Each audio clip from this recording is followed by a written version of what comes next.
Hello everyone, আমি বুঝাতে ভট্টাচার্য। আর আজকে আমি আবার গেছি নতুন রেসিপি নিয়ে, যেটা হলো বেগুন ভর্তা।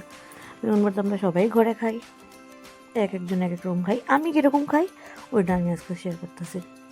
আমি প্রথম বেগুনরে একটু একটু স্লিট কাইটটা ওটার ভিতরে অল্প রসুন ঢুকাইয়া ওটার মধ্যে ওটা পোড়াইতে বয়ে দিছি। তারপরে কিছু পেঁয়াজ আর মরিচ নিছি, যেগুলো একদম ম্যাজিকের সাথে আমি টুমকি বাজাই আর এগুলো একদম কাটাকাটি হয়ে যায়। যাই হোক, সাথে সাথে ভালো করে এটাতে ভালো মতো পুড়াইয়া সবগুলারে নামাইয়া আবার ম্যাজিক হইব, আবার আমি টুমকি বাজাবো আর এগুলো সব ছুলে দেবো। এই যে ম্যাজিক হইল।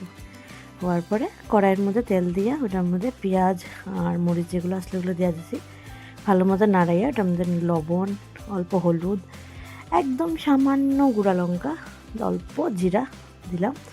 দিয়া ভালো মতে এটা ভাজা ভাজা করলাম।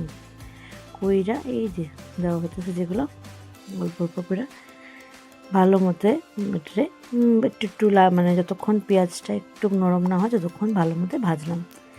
তারপরে বেগুনের যে মাথাগুলো আছে এগুলারে একদম কাইটটা ডাইরেক্ট এগুলারে পাচার করবো কড়াইয়ে পাচার করার পরে ভালো মতো মিক্স করবো এটারে। আমরা এরকমই খাই বেগুন ভর্তা, বেশিরভাগ আমরা ঘরে অন্যরকমও খাওয়া হয়, কিন্তু এটা হলো একটাই টাইপ যেটা আমরা খাই। অন্য একটা যেটা টাইপ আছে ওটাও শেয়ার করবো অন্যদিন। তো আজকে আপাতত এটাই শেয়ার করি।